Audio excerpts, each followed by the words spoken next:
کی خدمت میں رہے۔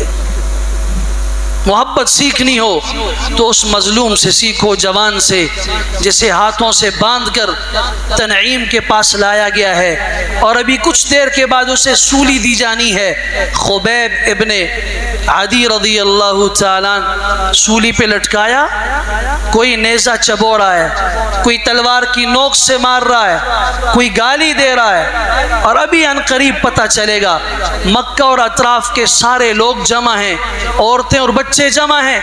آؤ محمد الرسول اللہ کے ان صحابی کو دیکھو جس نے بدر میں تمہارے فلاں کو شہید کیا، جو ان کے پاس رہا، جو بدر کے میدان میں تمہارے عزیز و اقارب کے کٹنے کا ذمہ دار ہے۔ آؤ اس کا تماشا دیکھو، ہم اس کے ساتھ کیا کریں گے۔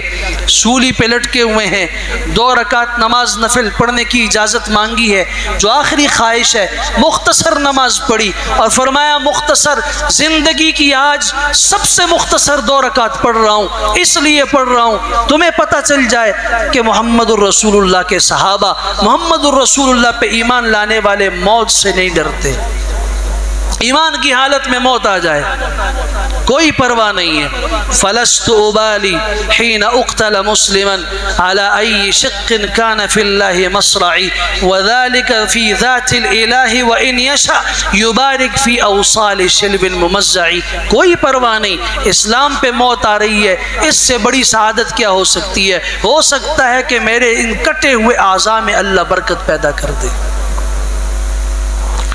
ایک جملہ کانوں سے ٹکرایا، ایک آواز گونجی مجمع کے بیچ سے، هل تحب ان يكون محمد مکانک؟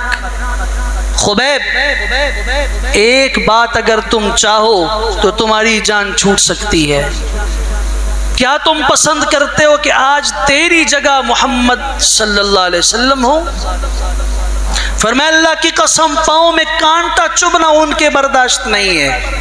تم کہتے ہو سولی پہ ہوں، ہماری جان چلی جائے، اس کے مقابلے میں ہمیں اپنے پیغمبر اور اپنے نبی کے پاؤں میں چبھتا ہوا کانٹا زیادہ درد اور زیادہ شدت دیتا ہے۔ یہ ہے محبت۔